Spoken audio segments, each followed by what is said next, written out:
ايه اول حاجه بتيجي في دماغك لما تعرف ان الشخص ده انطوائي؟ ما بيحبش الناس، بيتكسف، كئيب، وحيد، مش لذيذ.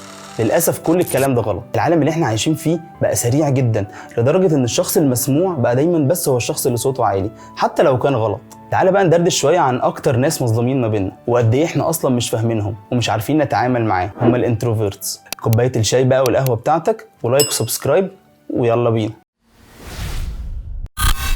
خلينا نسأل السؤال بالعكس، هو احنا اصلا ليه دايما بنميل اكتر للناس الاكستروفيرتس؟ يمكن عشان دايما روحهم حلوه ودايما بيعرفوا يبينوا ده، وبيحبوا التجمعات وبيحبوا الناس وبيحبوا اللمه، وطول ما هم مع الناس هم دايما بيشحنوا طاقتهم. وممكن كمان علشان الشخص الانطوائي ده والانتروفيرت ما بيعرفش يعبر عن مشاعره كويس، فما بنبقاش فاهمين هو اصلا عايز ايه ولا حاسس بايه دلوقتي. طب هو ليه اصلا الشخص الانطوائي ده انطوائي؟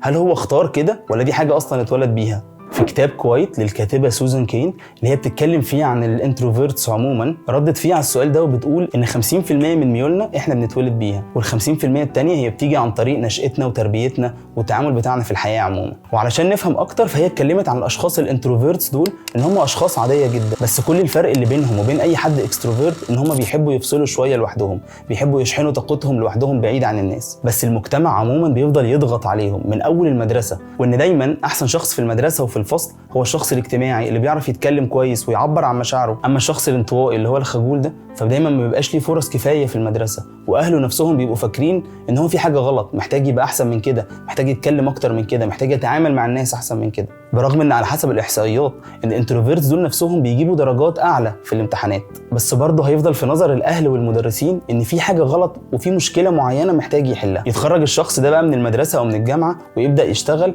هيلاقي ان كل حاجه بتدعو ان هو لازم يكون شخص اكستروفيرت، لازم يكون عنده تيم سبيريت، ولازم يعرف يتعامل في تيم، ولازم يكون عنده تيم ورك سكيلز كويسه جدا. حتى الحاجات اللي بتستدعي كرياتيفيتي وان هو ممكن يقدر يعملها لوحده كويس جدا لازم يعملها في تيم معين، في مجموعه معينه، وكل ده بيضغط عليه بشكل غير طبيعي. والحاجات دي هو مش بيكون اشطر حد فيها، فبيلاقي الناس اللي حواليه اللي هو ممكن يكون احسن منهم بيترقوا قبله ويبقوا مديرين عليه. مع ان برضو الاحصائيات هنا اثبتت ان الناس الانتروفيرتس لو بقوا تيم ليدرز التيم ده نفسه بيبرفورم بطريقه احسن بكتير. اول حاجه محتاج تعرفها سواء كنت اكستروفيرت ولا انتروفيرت ان انت تبقى فاهم طريقه تفكير الشخص التاني ده عباره عن ايه. الاكستروفيرت هو شخص بيستمد طاقته من الناس، اما الانتروفيرت هو شخص بيستمد طاقته من نفسه مش من الناس اللي حواليه.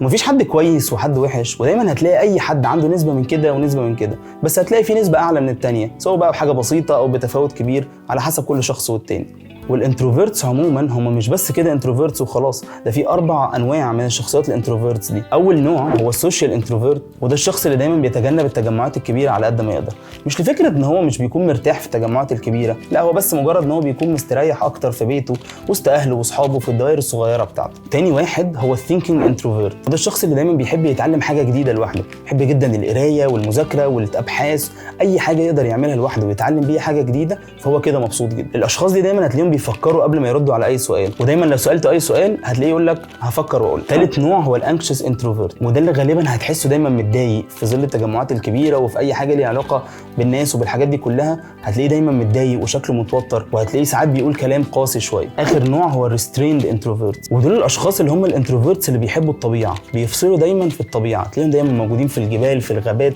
بيحبوا جدا الطبيعه وبيلاقوا راحتهم هناك. بس للمدرسين والاهالي والناس عموما مش فاهماه ان الطفل او اي شخص عموما انتروفيرت بيبقى عنده ميزات تانية كتيرة غير السوشيال سكيلز، زي مثلا ان هو بيسمع كويس، علشان هو شخص مش بيحب يتكلم كتير فبقى عنده عادة ان هو يسمع كويس، فلو رحت له باي مشكلة هتلاقيه ان هو بيسمعك ويحاول على قد ما يقدر يحل لك المشاكل اللي انت عندك. تاني حاجة هتلاقيه ان هو دايما بيفكر قبل ما يتكلم، ودي ميزة مهمة جدا، يمكن علشان ده هو بيجيب درجات اعلى في الامتحانات لان هو بيفكر كويس جدا ودرب مخه ان هو يفكر كويس. تالت حاجة ان هو شخصية اوبزرفنت، او ان هو دايما بيلاحظ اللي حواليه، ديتيل اورينتد جدا، وده دايما هيخليه يلاحظ حاجات الشخصية الاكستروفيرت مش عارفة تلاحظها.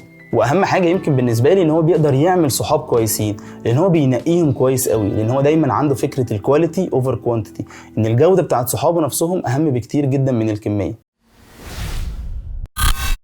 الهدف من الفيديو مش ان انا اقول لك الانتروفيرتس احسن ولا الاكستروفيرتس احسن، لا خالص.